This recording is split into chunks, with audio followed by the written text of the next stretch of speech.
Bueno, antes que nada, a todos ustedes les agradezco muchísimo. Ustedes saben que este es un sueño que ha sido correteado por muchísimos años. Afortunadamente, hay gente que creyó en este proyecto, que está ahorita dándonos la oportunidad para que se empiece a conocer nuestra obra. Y bueno, pues nuevamente les agradezco a todos y a cada uno. Por desgracia tuvimos un poquito de lluvia, pero esto la verdad es que a mí me da mucha seguridad, me da un enorme gusto y una enorme emoción el ver todos estos rostros, gente que quiero mucho, gente que está muy apegada a mí y que de una u otra manera han compartido este sueño. Muchas gracias. Y le vamos a dar voz a Fabián Cortés. Es editor de Letra Mía, es parte del comité de edición de Letra Mía, quien nos va a dar la introducción. Pero vamos a hacer una introducción musical. Y nuevamente, gracias.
Saludamos a Fabián.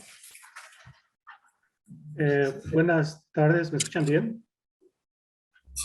¿Me escuchan bien? Sí, es perfecto. Perfecto, muy bien. Bueno, antes que nada, muy buenas tardes a todos, la audiencia, participantes del panel. Antes que nada, quiero agradecerles por este evento que es fantástico, empezando con una música como tal, de Dueto Maderas, fantástico. Para los que no nos conocen, Editorial Letra Mía somos una iniciativa cultural que tiene como objetivo tratar de abrir espacios de difusión para los creadores, ¿sí? Principalmente nos estamos enfocando en lo que son escritores, pero también tenemos artistas plásticos, en los cuales, otra vez, muchos de los creadores nuevos, sobre todo, batallan por encontrar espacios. Es una de las cosas que nosotros tratamos de hacer ahora y que hicimos en este caso con Rubén. La otra parte que tratamos de inculcar y o alentar es también tratar de crear una comunidad de creadores donde la colaboración mutua sea el lenguaje y el motor que ayude a enriquecer nuestra cultura, ¿sí? Ayudándonos entre creadores, creo que es la mejor manera de que nosotros podamos enriquecer nuestra cultura y sobre todo nuestra identidad. Ese es el objetivo de Editorial Letra Mía. Y en nuestro caso estamos aquí, obviamente, Mayole González, una de nuestras grandes artistas que tenemos plásticas, que está también representándonos como Letra Mía, y obviamente yo, Fabián Cortés. Bueno, sobre el libro de Rubén, solamente quiero decir que fue un viaje fantástico desde el momento que él nos hizo la propuesta. Después, obviamente, lo leímos, interesante. Después, el trabajo de editor es interesante porque nosotros tenemos que entrar, digamos, a las venas, al corazón del creador para, por ejemplo, dar paso a lo que sigue, que es, por ejemplo, el diseño del libro, ¿sí? Y después materiales subsecuentes, por ejemplo, los videos de presentación, la lectura de su cuento, todo eso lo tratamos de entender, ¿sí? Y bueno, en este caso, en el libro de Rubén fue increíble. Es uno de los libros que yo más he disfrutado y pues quiero agradecerles particularmente, quiero agradecer la librería Jorge Cuesta, Max Ramos particularmente, por darnos el espacio, cedernos el espacio, apoyarnos con el espacio. También, obviamente, a los panelistas, Luis Rodríguez, Ernesto Guzmán Lechuga, obviamente también Max Ramos, que van a estar participando, quiero agradecerles, y particularmente, obviamente, también con la música, Alberto Maderos, por otra vez ayudarnos con esta presentación. Solamente quiero comentar que, obviamente, nosotros somos una editorial joven que nació en el 2019. Cuando empezamos, meses después fue cuando se vino el COVID, ¿sí? Entonces, muchas de nuestras presentaciones o nuestros libros fueron generalmente en el mundo virtual. Esta viene a ser, digamos, reinaugurar lo que van a ser las presentaciones, en este caso presenciales, y me alegro mucho que sea en el caso de Rubén. Bueno, otra vez solamente quiero recargarles que les voy a ceder el espacio para los panelistas que hablen más detalladamente sobre la obra de Rubén y obviamente Rubén hable más sobre su trabajo, y solamente queremos darles las gracias y Rubén, agradecerte por cedernos lo que es tu creación y creo que mucha gente la va a disfrutar. Muchas gracias y le cedo el micrófono. Gracias. Muchas gracias.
Vamos a darle voz a Luis Rodríguez, hermano de taller.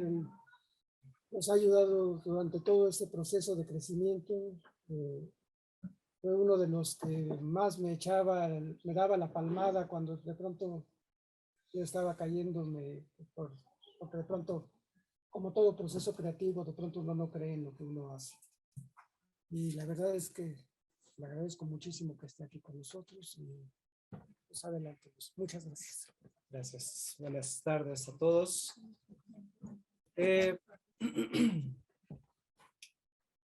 Comienzo. Siempre que un amigo cumple sus deseos es motivo de celebración. Por ello, antes que hablar de un libro, voy a celebrar la alegría de la amistad con Rubén, Max, Ernesto, René, Salvador y los amigos ausentes del otrora taller del burro oculto, librería que vio nacer varios proyectos y en el que se forjaron amistades duraderas. Hace casi 10 años, desde que recibí la invitación de René para unirme a este taller impartido por Ernesto, mismos que llevo de conocer a Rubén, aunque hace más de 4 que dejamos de vernos cada semana. Como escritor prolífico que es, él era quien siempre podía presentar manuscritos cuando nadie más tenía material. Todo este tiempo invertido, multiplicado por el de mi ausencia, se manifiesta ahora en este volumen de cuentos, muchos de ellos ya conocidos por mí, otros verdaderas sorpresas que me habría encantado trabajar junto a él de inicio a fin.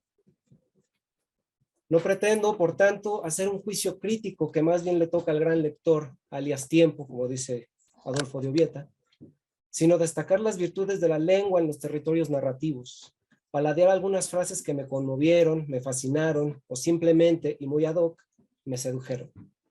Porque al principio dudé un poco de cómo presentar este libro. Analizar el título, cuyo eco borgiano me precipitó a buscar su influencia, no. Borges apenas se puede intuir en algún relato, lo que no es en absoluto un defecto. Hablar de mi cuento favorito, en realidad no podría elegir uno. Analizar en conjunto como un todo homogéneo, no creo que un libro de cuentos obedezca esta lógica necesariamente. Pero mientras leía y realizaba anotaciones, me percaté de que no había reflexionado, sino que tomé citas al azar, citas que se me aparecían y me obligaban a detenerme en ellas, como en Ojos que me habitan, donde un gato, al igual que la Xolotl de Cortázar, toma posesión del cuerpo que lo mira y entonces el narrador puede asomarse a la cornisa sin sentir el vértigo y disfrutar del éxtasis de lo abismal. La imagen, para quien lo ha experimentado la altura sin miedo, describe perfectamente el momento anterior al llamado del abismo, ese peligroso instante en el que el suicidio se insinúa como fascinación por el vuelo y en el que, como el gato, mejor no continuar. Podría arruinarles el final, si son ese tipo de lectores. Pero sí adelantaré que en perfecta analogía, a veces no nos gusta lo que miramos. O bien podría sucedernos lo que a don Jovito, del cuento Chismoso me dice, a quien le nace un gallo con 3 patas, bueno, no le nace a él, le nace en el corral, ¿no? Justo para salvarlo del suicidio, pues acude al llamado de sus hijas, pues yo creo, dice el narrador, que nomás por no dejar, porque ha de ser feo eso de morirse con curiosidad.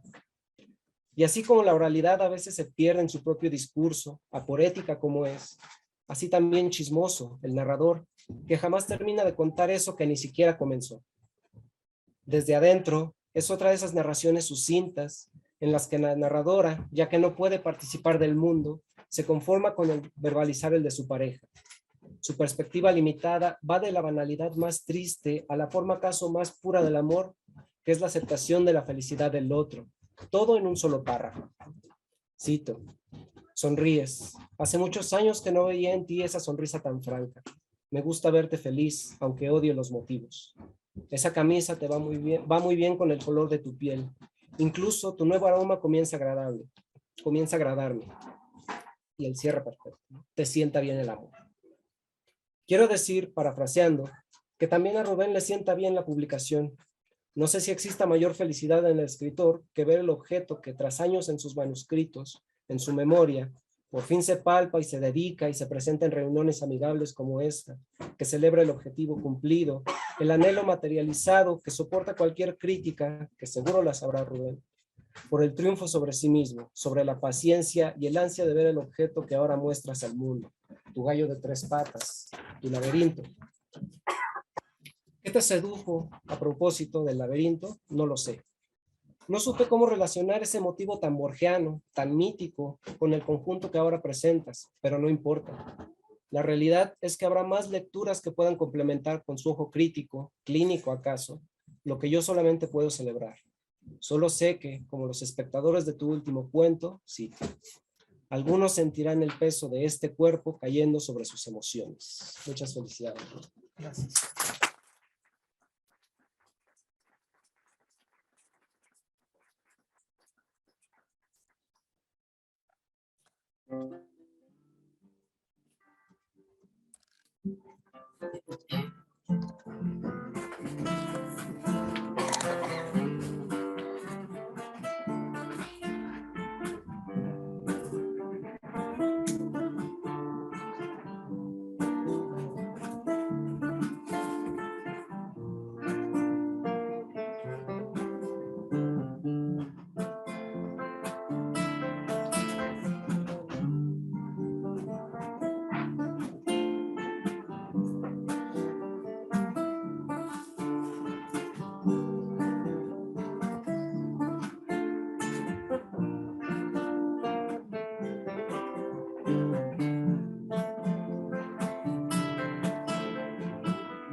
La verdad es que sí, estoy muy contento, estoy muy emocionado.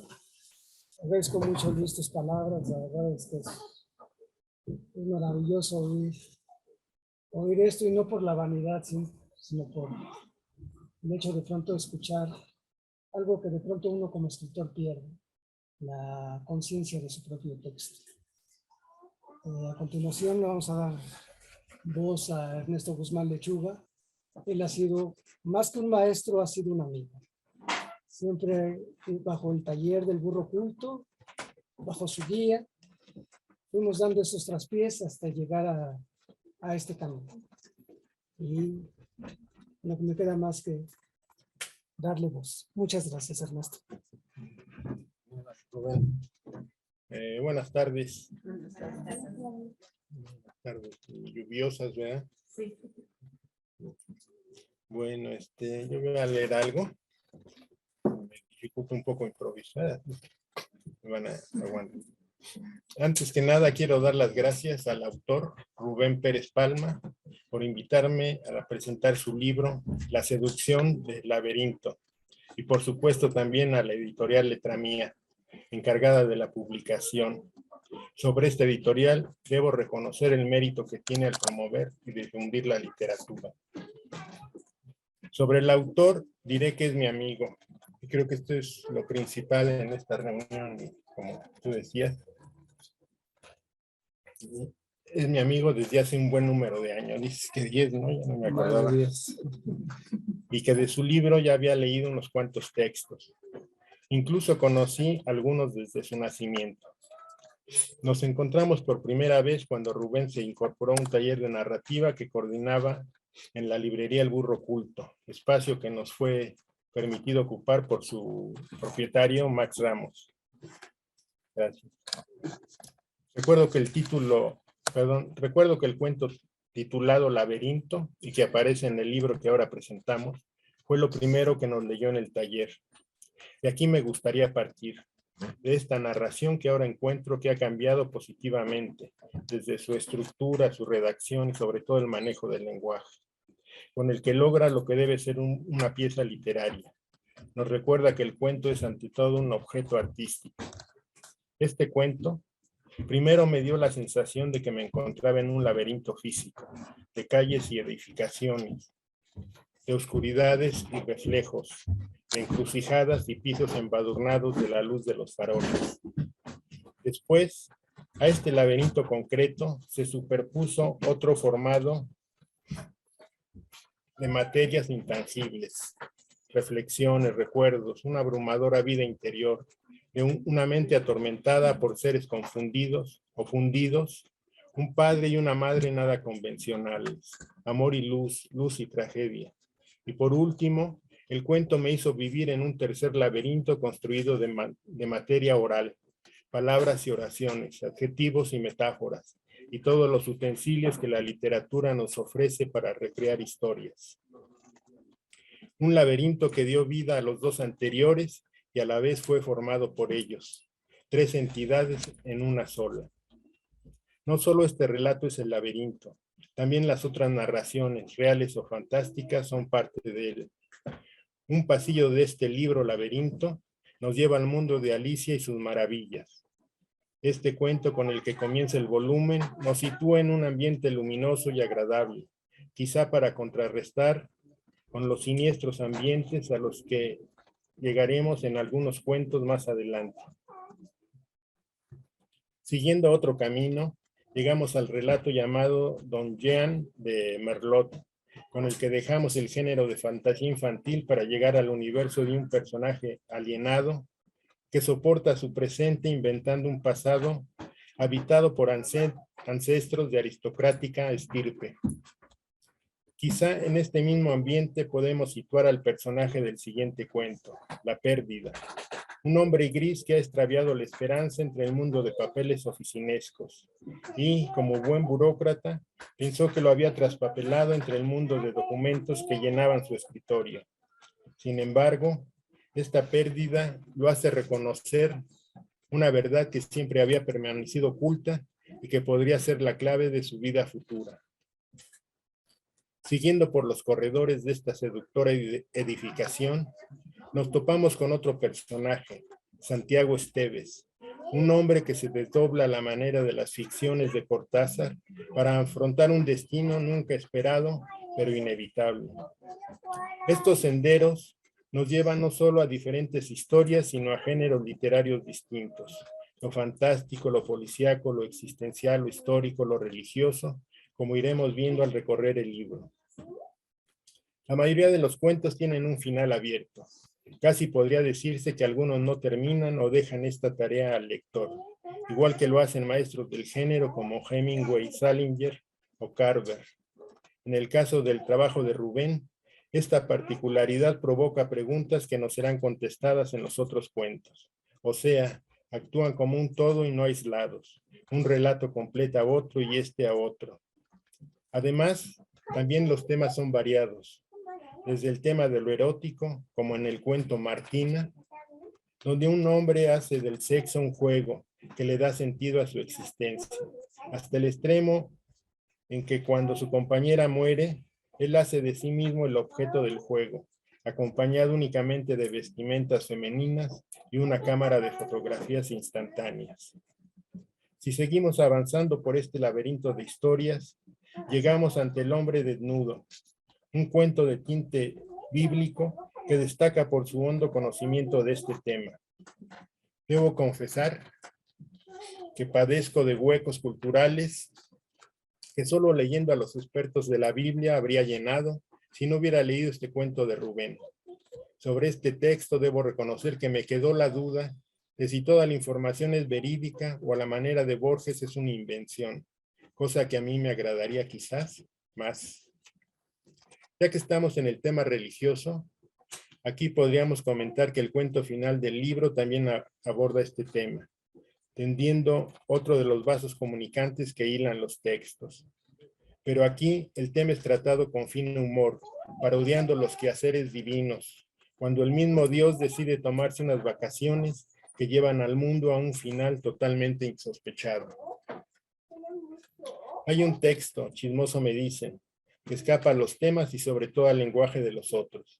En este se hace uso del habla coloquial de un antiguo barrio de la Ciudad de México, dando como resultado una narración divertida y gozosa, donde persiste la picaresca y la tradición de algunos habitantes de esta ciudad.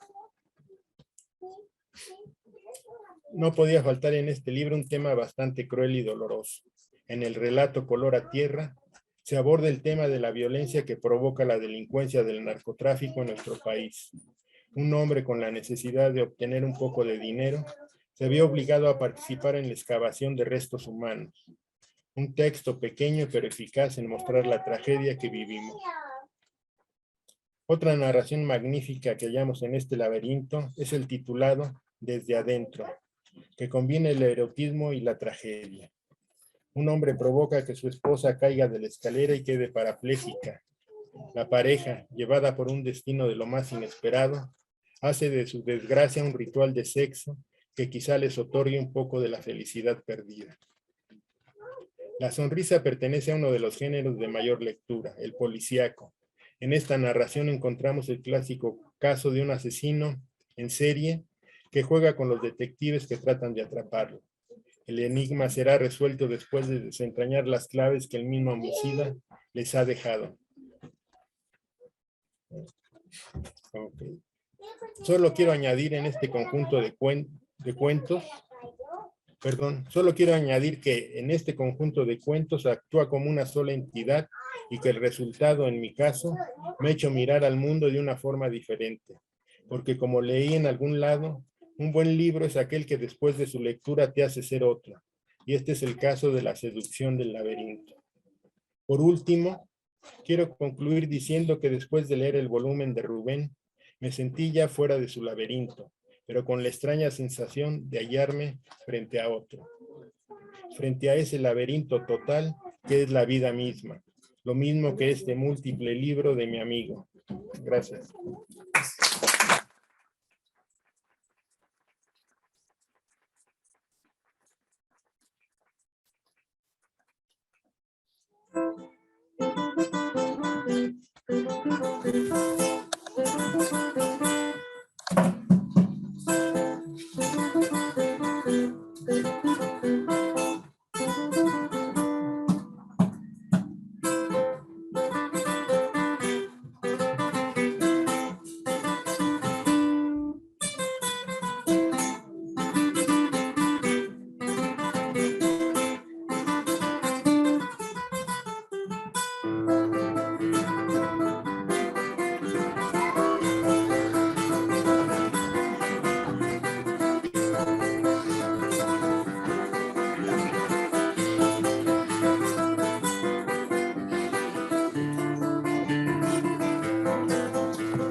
Muchas gracias, Ernesto. La verdad es que yo quisiera que estos amigos fueran mis relacionistas porque hasta a mí me dieron ganas de leer el libro.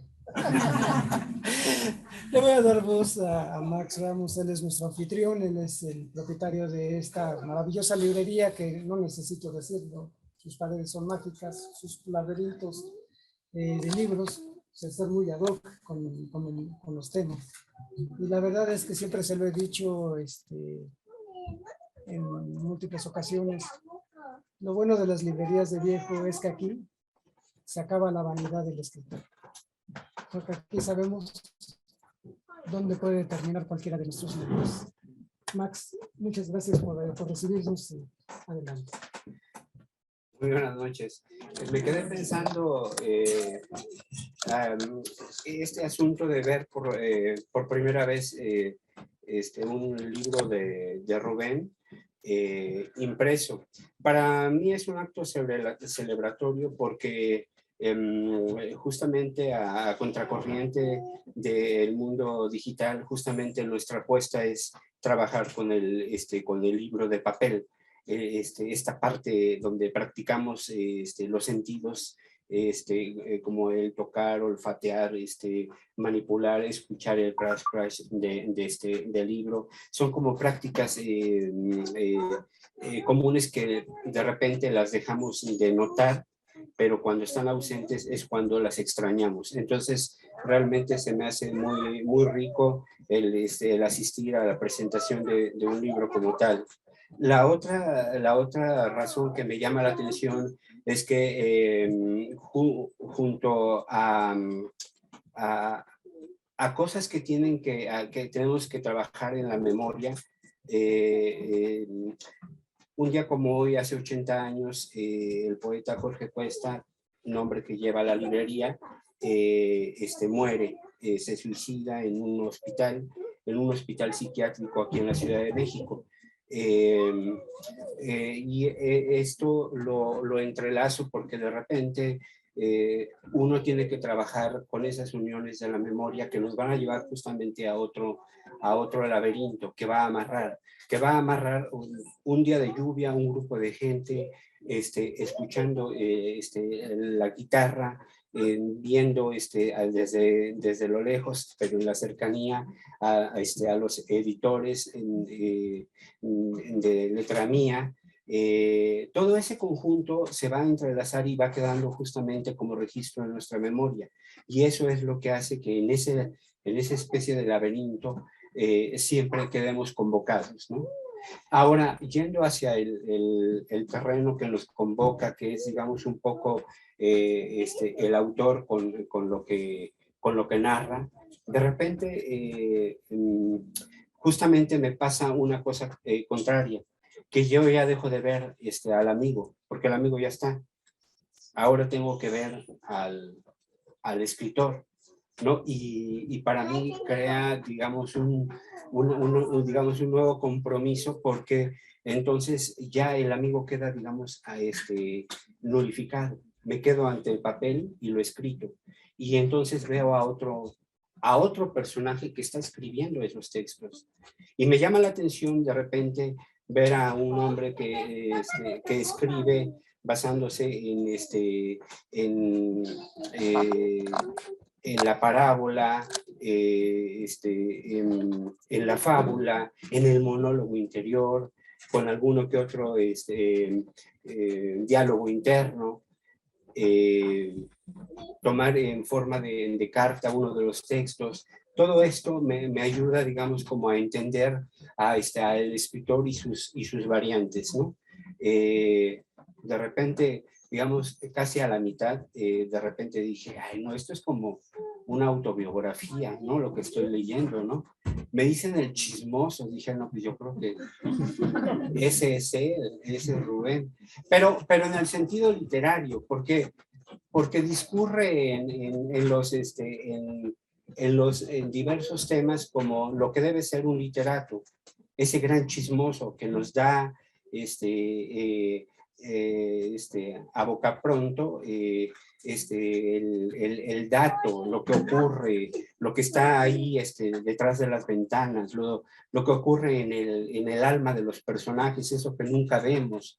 Ese gran chismoso siempre va a ser el literato, ¿no? Entonces, me queda, digamos, resonando ese tipo de textos, porque además es en especial justamente un poquito parece discordante con el resto de las narraciones, ¿no?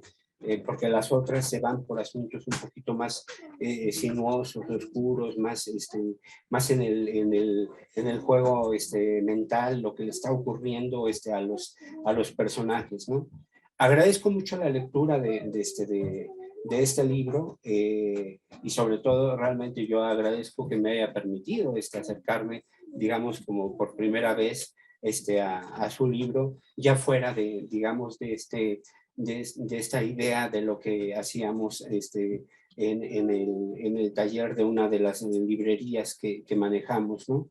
Y también es muy rico saber que ese tipo de actos que uno nunca avisora, después al paso del tiempo pues va teniendo sus repercusiones y sigue creando pero sus bases están en aquello que de manera, digamos, casual o inocente empezamos a hacer en un momento, ¿no? Como ese taller de literatura.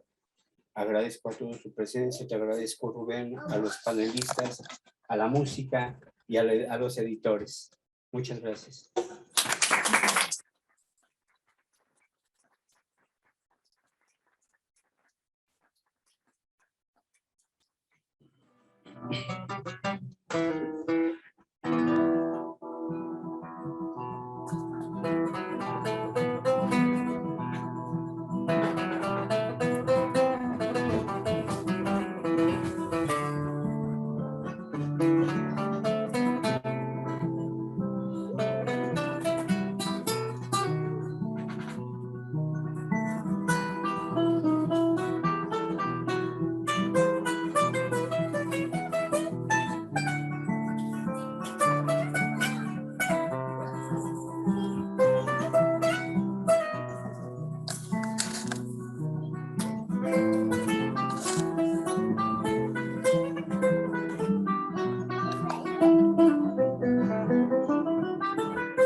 ¿Cómo no se puede sentir uno cobijado con todos ustedes?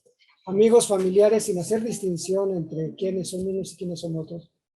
Amigos, familiares, hermanos de complicidades. La verdad es que el taller del burro oculto, déjenme contarles que una de mis talleristas, de mis maestras talleristas, María Cruz, poeta, alguna vez le comenté que me fue a dejar ahí a las calles de Durango como un expósito, es decir, como un huerfanito ahí en medio de la calle, tocando en una puerta, y me dijo, mira, conoce esta librería, la tienes que ver, es maravillosa.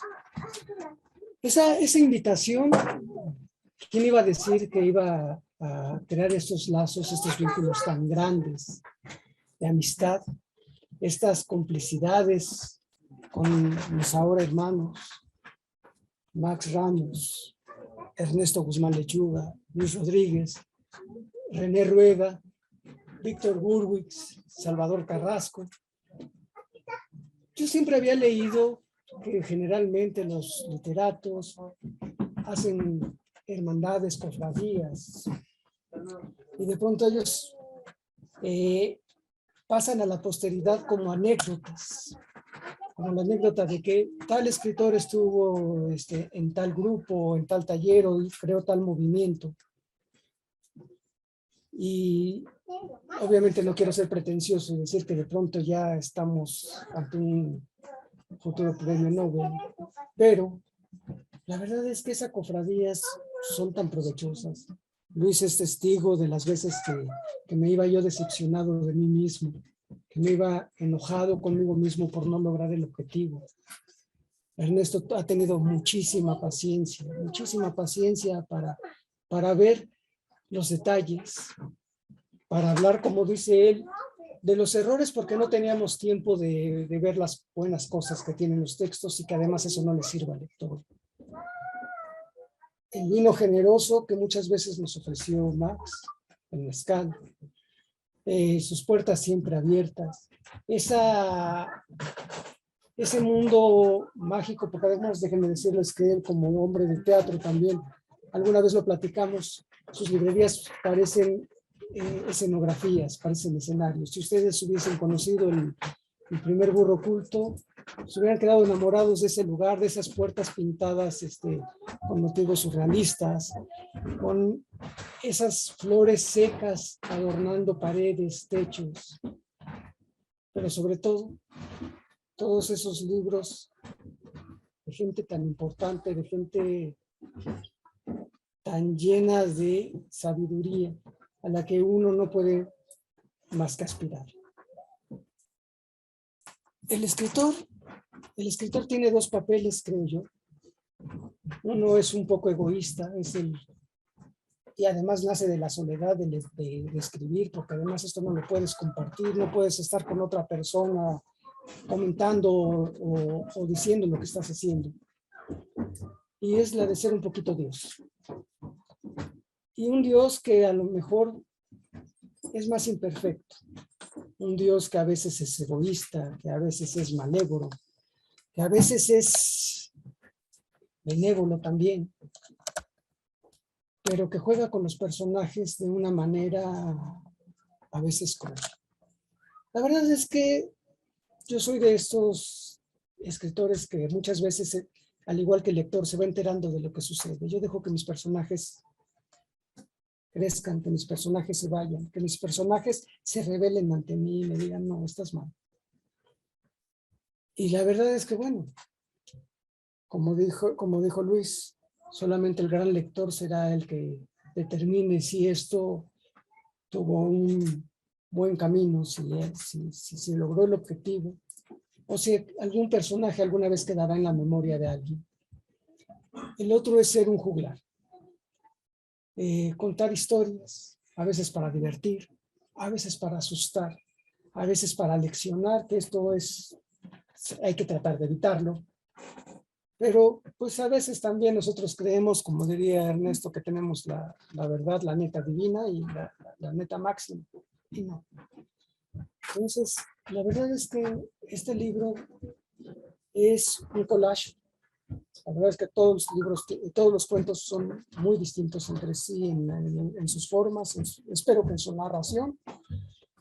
Y en algunos entramos con humor, con sarcasmo, con una visión así con una malicia oculta como el de Charles no sabe nada de gatos. Hablamos de un amor incluso pedófilo que se insinúa, pero que además creo que da al autor, a ciertos autores, el privilegio de convertirse en personajes. En este caso como Luis Carlos. La verdad es que ¿qué más puede aspirar uno que después de estar inventando historias, creándolas, buscándolas, tal vez robándoselas, ¿no? De pronto alguien diga, ¿no? Tú también eres un personaje. O como le dirían al gato del primer cuento, tú eres un mal personaje. La verdad es que, como les decía hace rato, muchas veces se nos escapa en esa búsqueda de encontrar un final certero, de encontrar la forma correcta de narrar, de evitar los errores, las muletillas que uno tiene. Se elevan muchos detalles. Fabián el otro día me decía, es que hay poesía. Y de pronto digo, y cuando yo vi la introducción que me hizo favor de hacer letra mía del libro, me encontré con algunas frases que a mí se me habían escapado.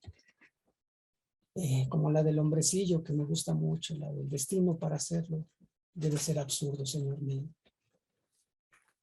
La verdad es que sí, para ser escritor también debe ser un absurdo. A veces debe necear, debe de buscar esa voz y rendirse cuando es necesario, mandar al carajo todo y después regresar con la cola entre las patas y decir, perdón, lo voy a intentar de nuevo. Gracias. Yo espero que este libro les guste, que este libro lo disfruten, que este libro encuentren algo que les haga ruido y que me recuerden o que recuerden este texto como uno de los actos más sinceros que tiene un ser humano, como es eso que a lo mejor llaman vocación, pero que es una búsqueda interna. Yo desde niño escribía poesía, intentaba hacer novela, intentaba hacer cuentos. Y después de 40 y tantos años, aquí está el resultado. Y qué mejor que compartirlo con ustedes, mi familia, mis hermanos, mis amigos. Les agradezco muchísimo que estén aquí. Si alguno de ustedes quiere hacer alguna pregunta, con gusto estamos a su disposición. Y bueno, ustedes van a ser jueces y parte de esta obra. Muchas gracias.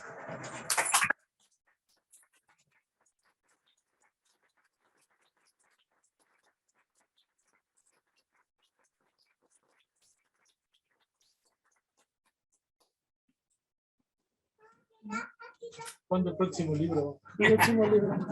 Bueno, Ya está. no quería mencionarlo ahorita porque se me hace mala onda, está letra mía. Entonces no lo digas. Pero hay otro libro hay una novela que estuvimos tallereando aquí en el Burro Oculto, que ellos la conocen muy bien. Se llamaba en ese entonces El Hacedor de Entelequias, terminó llamándose La Leyenda de los Ahorcados, y el subtítulo El Hacedor de Entelequias, porque a veces hay que ser necio y ese título me gusta. Y bueno, también ya lo pueden consultar en Amazon. Y hay otras obras que están esperando ahí. Hay 2 novelas, una corta y otra histórica. Hay otro libro de cuentos y hay otros 2 preparándose. Pero yo espero que estos salgan pronto, porque además necesitaba ese empujoncito. Tengo que agradecer a Julián Cortés, a Cristina, mi hermana, a Fabián, mi sobrino postizo, porque la verdad es que ellos fueron los que me dieron este empujón porque yo desde cuando quería ya hacer algo, ya estaba yo un poquito frustrado y desesperado. Y de pronto me dicen, ¿sabes qué? Hay esta oportunidad. Y la verdad es que es increíble, no saben la emoción que se siente cuando unos ojos ajenos ven una obra y la critican desde ese punto de vista ajeno a los cariños del autor. Y cuando dicen, creemos en tu proyecto. Y esto fue lo que hizo Letra Mía, lo que hizo el comité de Letra Mía. Y la verdad es que cuando me lo dijeron, estábamos festejando algo y de pronto fue una emoción tremenda que quise compartir con los que estábamos en ese momento y que me apoyaron con sus palabras, con sus alientos, con sus retweets, sus posteos en Facebook, sus me gusta y todas esas cosas modernas que ahora hacen que sea más fácil la comunicación lector-autor y autor-amigos. Entonces, la verdad es que eso me ha motivado a que sigamos sacando todo lo demás y a buscarle la forma de que salga. Entonces, pronto tendremos más textos y bueno. Oye, amigo, y con respecto a este libro, ¿tú cómo lo clasificas? ¿A, B, C o triple X? No, fíjate que ellos conocen mis triples X. Por eso es que lo pregunto. Ellos conocen mis triples X y no les puedo mentir. La verdad es que alguien por ahí me dijo que eso sí me salía muy bien. cuando cuento pornografía, así que alguna vez me atreveré a hacerlo. Pero este cuento es variopinto. Como les digo, algunos parecen cuentos infantiles. Digo, si vemos Charles no sabe nada de gatos, pues sí parece un cuento infantil. Estamos hablando de un gato que ve a un autor escribir. Nada más que en el cuento lo llamo por su verdadero nombre. Después nos damos cuenta de que el gato se da cuenta de que hay un amor prohibido, un amor hacia la niña, a la musa de Alicia en el País de las Maravillas. Entonces, si bien los 3X, por lo menos sí hay la maldad para denunciar. Lo que te digo, juego con eso, no porque lo afirmemos, simplemente porque un autor tan maravilloso como él merece convertirse en un personaje. A lo mejor de un mejor escritor, pero un personaje. Desde adentro, pues la verdad es que también, me imagino a una mujer parapléjica que extraña las caricias de su marido, extraña el amor de su marido. Y de pronto se convierte en ese objeto del deseo de su marido. No les voy a decir más, pero ustedes lo tendrán que encontrar. Pero que además me permitió jugar con una voz femenina. Me permitió jugar no con las perspectivas del hombre que siempre cuenta las cosas a su manera y a su acomodo, sino desde un amor sincero, desde un amor verdadero y desde el deseo y la ausencia.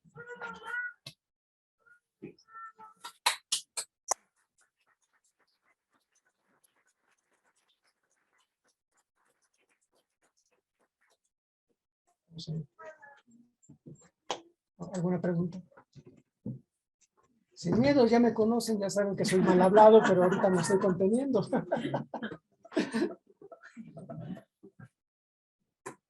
A ver, amigo, perdón que siga insistiendo, no. porque sé cómo eres. Sé qué tanto en estos cuentos refleja, porque son cuentos, qué tanto reflejas una vida secreta y tuya. No, fíjate que todos los personajes, y todos, obviamente siempre en un texto siempre va a estar el alter ego, ¿no? Siempre van a estar las inquietudes. Tu amor insano. El amor insano, el deseo, las frustraciones. Pero no, en este caso los personajes hablan por sí. Algunos personajes llegaron por casualidad, algunos otros personajes llegaron con una frase. Un cuento que me acuerdo mucho que Luis me decía, me gusta mucho el nombre del personaje principal porque el personaje se llama Luis, que es la de la pérdida, la del burócrata que pierde la esperanza. Llegó con una frase que decía, Luis perdió la esperanza. Esta frase la tuve 4 semanas en la cabeza. Nunca intenté bajarla a nada, simplemente estaba en mi cabeza, Luis perdió la esperanza, Luis perdió la esperanza. Un día, precisamente antes de entrar al taller, lo pongo en la página y dejo que salga la historia. Luis, el burócrata, que es el especialista en que la gente pierde esperanza, de pronto la pierde y se siente liberado. Se siente maravilloso no estar atado a ojalá pase esto, ojalá llegue esto. Entonces, sí hay momentos en los que uno pierde la esperanza también y uno desearía no desear. Pero pues al final uno no quiere comprometerse demasiado con los personajes porque creo que ellos son libres, desde mi perspectiva son libres. Ellos tienen que crecer. Yo solamente soy un medio, soy un intermediario entre la creación y el escritor, y el lector. Y a veces trastabilla uno un poco, pero trata uno de no meterse con el personaje, porque si no, entonces ya sería capricho, ya sería voluntad de uno. Y eso no me gustan los personajes.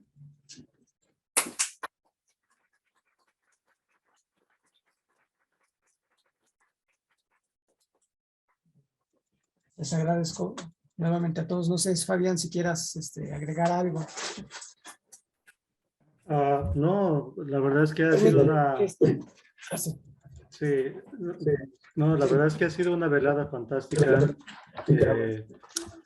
La creación mucho nace cuando hacen ese tipo de fraternidades que tú explicas, que es en el día a día, batallar con la pluma, el texto, y lo externas con compañeros que te ayudan a veces a clarificarlo o a veces hasta complicarlo. Sí, pero al final de cuentas es exactamente lo que estamos buscando, colaboración. ¿Sí? Creo que una cultura se enriquece cuando hay colaboración. ¿Sí? Creemos que la identidad de una sociedad siempre va a ser más rica cuando esos creadores sobresalgan. ¿Sí? Porque al final de cuentas siempre va a haber grupitos que van a estar trabajando entre sí, porque el ser humano se siente más cobijado cuando hay entre otros iguales. Y pues bueno, en este caso lo veo muy claramente. Me da mucho gusto que que tengan esa comunidad que tienen ahí. Y pues otra vez, de nueva cuenta, felicidades por tu libro. Qué bueno que lo estás disfrutando. De hecho, desde la cámara puedo ver que lo estás disfrutando bastante. Y pues bueno, esperemos que pronto vengan más. Muchas gracias.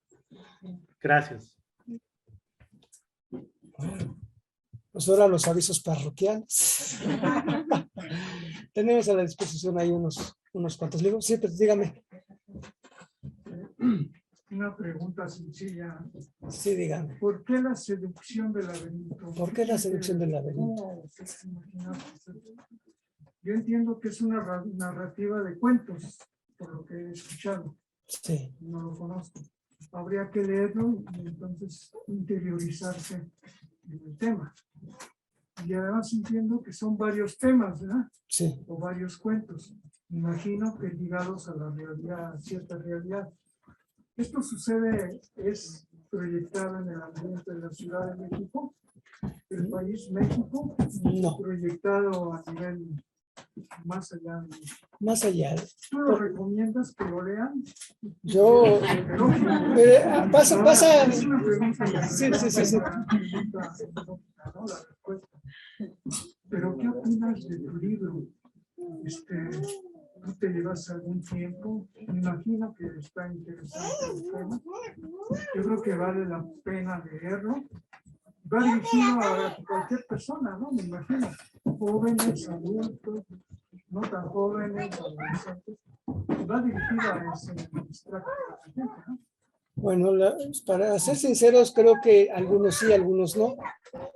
El cuento que parte el nombre, la del laberinto, es un cuento oscuro, es un cuento que habla de un hombre que está obsesionado con la culpa, pero que él finge o cree no saber por qué. Es un hombre que está delirando, es un hombre que de pronto tiene atisbos de locura. Y, por ejemplo, el cuento de la sonrisa está situado en 1890 y tantos, en la Inglaterra victoriana, y que esto nos permite no solamente recrear un ambiente, sino también jugar con los límites que no le permiten al detective, en este caso, investigar. Hay otros cuentos como el del tiempo, la muerte de tiempo, que sí es un poquito más adecuado para los jóvenes, para los niños. Y donde me atrevo también nuevamente a jugar con los personajes de Lewis Carroll. La verdad es que esto fue como déjenme hacer una breve introducción. Dentro del taller una vez quisimos hacer un libro y el motivo del libro era los libros en las librerías de viejo. Estos cuentos se formaron una colección que se llamó Bibliópolis. Y quedamos con un sabor tan agradable con el resultado, con las diferentes voces de los que incluso aquí están algunos de los autores, que quisimos intentarlo nuevamente, pero ya después, por X o Y, ya no se llegó a la conclusión, y que era, vamos a crear cuentos a partir de personajes secundarios de obras importantes. Y para no hacer trampa y no estar usando personajes conocidos o ad hoc para cada uno de nosotros, vamos a intercambiarlos. Tú propones se lo das a fulanito, y así fue como nació esto. Y precisamente de ese ejercicio salieron 3 cuentos: Charles no sabe nada de los gatos, La sonrisa y La muerte del tiempo. En La muerte del tiempo, pues ahí traté de recrear, obviamente, la voz de Carroll. Estuvimos trabajando con el texto, leyendo Alicia a través del espejo, Alicia en el País de las Maravillas, incluso jugando hasta con las películas de Disney que son como descafeinadas de la obra original, ¿no? Entonces, por eso digo que esta obra es variopinta. Y yo sí la recomiendo porque digo, les iba a contar que por allá por la casa pasa un señor vendiendo biscuits y siempre dice biscuits calientitos, yo se los recomiendo. Entonces yo, ¿qué otra cosa puedo hacer que recomendárselas? Pero la verdad es que sí es un trabajo de varios años, es un trabajo de varias sesiones de taller y de sesiones en solitario, de intentos apartados del taller para tratar de hacer algo nuevo. Y como les decía, creo que todos los cuentos son voces sinceras, a pesar de que no son parecidos entre sí ni manejan los mismos temas. Creo que es una voz sincera del autor, las inquietudes que tiene uno. Sin poner nada de mí, porque si no, mira, aquí está mi esposa. No, pero sí, siempre partiendo de esa inquietud de escribir sin saber qué va a escribir uno. Enfrentarse a la hoja en blanco. Claro. Lo vamos a ver. Creo que podemos hacer. Claro que sí, están a su disposición mis redes sociales. Creo que es interesante. Muchas gracias. Felicidades. Gracias, muchas gracias.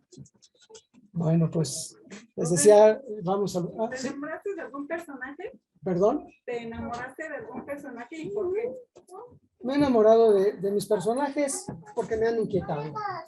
Un primer personaje que adoro es uno que no tiene nombre, que se llama el Hombrecillo, y que busca un encuentro fortuito para poder cumplir con su destino. Me enamoré porque creo que esa vez, no sé por qué cada que leo ese cuento pienso en una tarde lluviosa como esta, en la que de pronto la indiferencia de la gente hace que uno camine solo, siempre convencido de llegar a su destino. El personaje de Esteves, o el mismo personaje de Dios al final del cuento, que es una manera sarcástica, yo creo, de terminar una obra. Es decir, vamos a solucionar todos los problemas del mundo, incluso los del autor. Y bueno, y otros que no están en esta colección, pero que los he ido conociendo de a poco. Yo insisto, yo propongo el personaje y de pronto digo, a mí me gustaría que el personaje hiciera esto, pero ellos dicen, no, es por aquí. Y eso de pronto es lo que dices, caray, ¿cuántas sorpresas me tienes deparadas? Y eso es lo que me hace enamorarme, y uno de ellos es el personaje, por ejemplo, de La leviandad de los ahorcados, un buscavidas del siglo XVII que anda recorriendo España, mientras que las mujeres a las que ama terminan muertas por circunstancias fortuitas. Entonces, sí, a veces se enamora uno de esos personajes, pero sería cruel de mi parte decir este es el preferido. Gracias.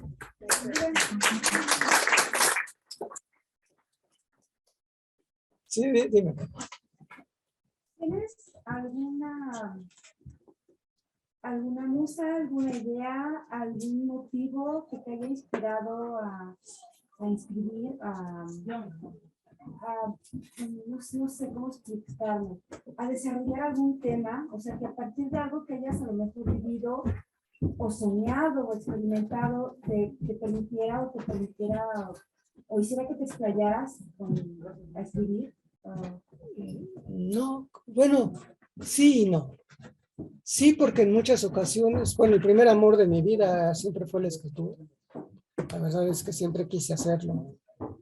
Y hacerlo implicaba a veces aprender cosas que me eran completamente ajenas o que nunca había reflexionado en ellas.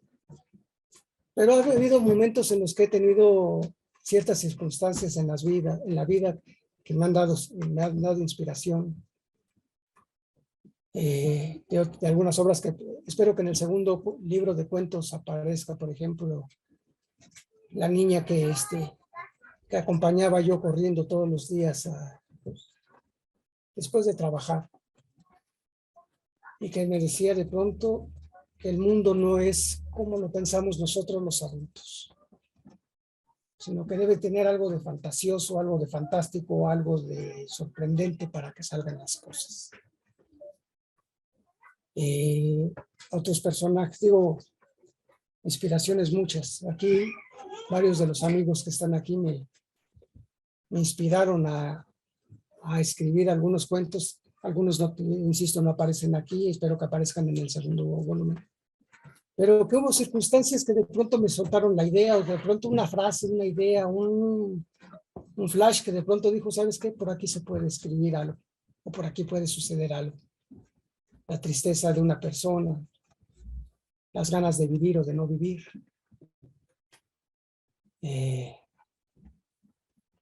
Las ganas de contestar preguntas que nadie ha hecho, pero que de pronto están ahí. Sí, hay mucha inspiración, pero como musas, no me atrevería a decirlo. Porque, bueno, ellos siempre citan a Cortázar, con eso de que no sé si existan las musas, pero si existen deben encontrarnos trabajando. No lo sé. Muchas felicidades. Gracias. Gracias.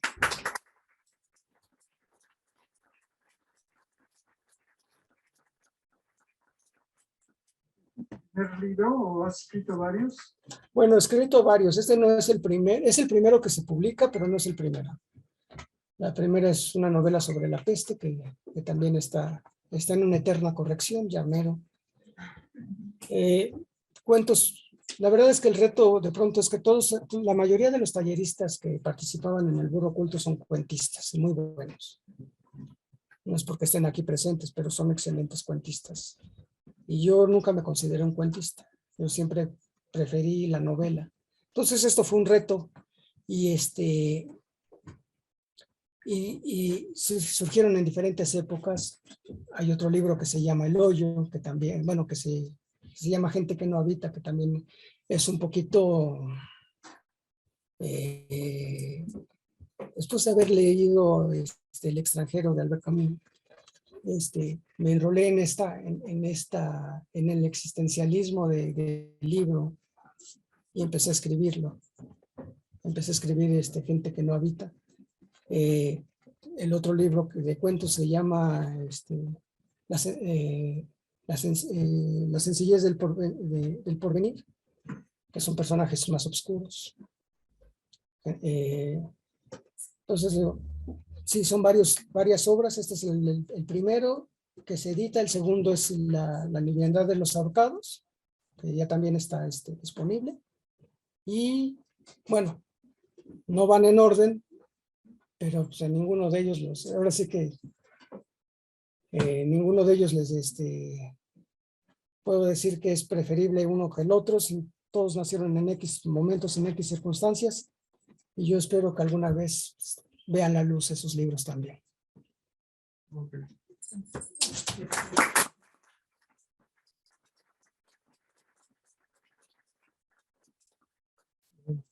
Pues muchas gracias por su presencia, muchas gracias por su compañía. Va a haber traigo unos cuantos libros que nos hizo favor de mandarnos letra mía. Ahorita, por si alguien gusta adquirirlo. Y bueno, por mi parte, no me queda más que agradecer a los participantes, Álvaro, Javier, Max, Ernesto, Luis, por haberse dado el tiempo de leer y de reflexionar sobre mi obra. Y a ustedes, porque además de venir, todavía algunos de ustedes hasta se empaparon con tal de llegar. Y la verdad es que aquí están amigos de la infancia, amigos del trabajo, amigos de la madurez. Y la verdad es que qué padre es juntarlos a todos. Muchas gracias y espero que les guste este libro. Está dedicado a todos ustedes. Muchas gracias.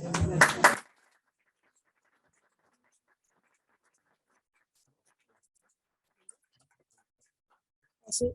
Si me permiten, vamos a proyectar uno de los cuentos que me hizo favor letra mía de hacer la edición. Sí. Ajá.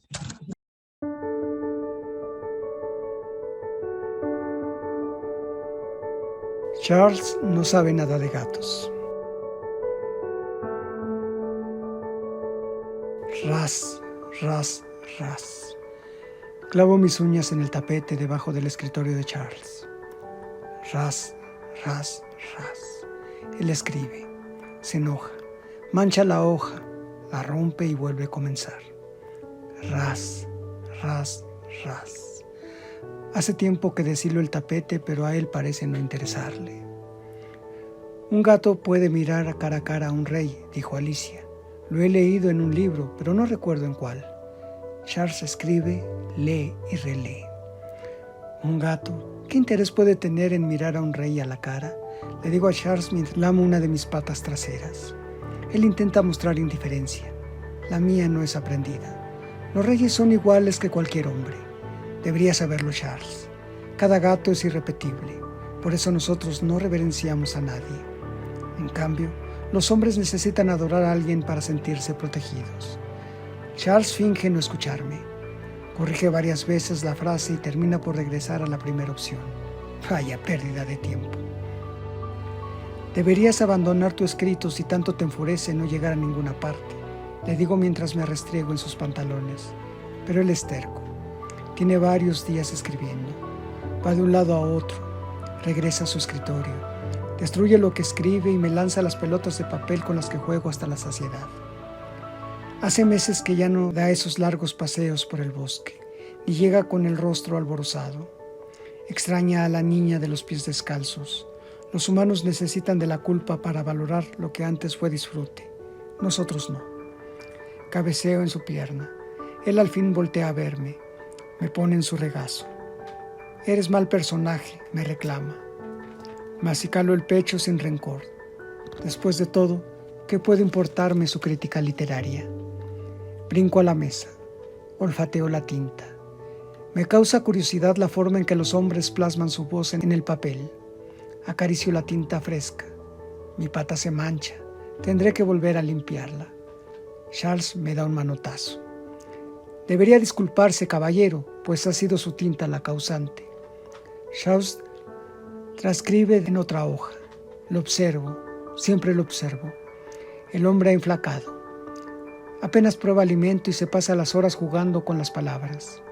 Las desteje y las vuelve a entrelazar, aunque debo admitir que cuando las lee, lo hace con deliciosa cadencia. Yo lamo y relamo mi pelaje. ¿Qué puede perturbarme si el alimento está servido en mi plato y los ratones abundan en el campo? Charles suspira. Se asoma por la ventana hacia el jardín, aquel en el que se reunía a comer golosinas con la niña de los pies descalzos. Su tristeza me perturba apenas unos segundos. Hay cosas más importantes en que entretenerse. Charles ordena que nadie lo moleste. Cierra las cortinas. Deja la habitación en penumbras. Se tambalea. Me alejo. Pues no quiero que caiga sobre mí. Se recuesta en el diván. Subo a su pecho despacio. No es mi intención molestarlo, pues se vuelve iracundo cuando cierra las cortinas. Llora. Lo veo sollozar. Me acerco a su rostro para lamerlo. Charles sonríe, pero no puede ocultar la pena. Maullo tenuemente. Quiero que sepa que estoy con él. Sus manos son suaves, delicadas. Las pasa por mi pelaje una y otra vez. Ronroneo. Hace un par de días escribió algo sobre mi sonrisa. Miente a propósito. Los gatos jamás reímos. No nos interesa, como tampoco nos interesa ver cara a cara a ningún rey. Y tampoco nos importa qué camino tomar, porque todos los caminos llevan al futuro. En cambio, lo que escribe Charles sobre Alicia es un pobre intento de sendero que solo funciona hacia atrás, que lo enferma de nostalgia. Él extraña a la niña descalza. Se asoma por la ventana y recorre con la vista el pasto por donde descendían esos piececillos traviesos. El amor es una palabra incierta que los hombres desmadejan, hasta terminar enredados. Nosotros no amamos, porque nos bastamos a nosotros mismos. Podemos sentir aprecio incluso por los hombres, pero no los necesitamos. Me digo mientras me escondo en las tenues sombras de la habitación, dando pasos tientos hacia atrás, hasta que me vuelvo invisible. Ras, ras, ras. Rompe la hoja. Se talla los ojos. Tal vez esta noche él sí pueda dormir. Y mientras lo hace, le ayudaré a rasgar esas hojas. Con suerte, nadie recordará a Alicia.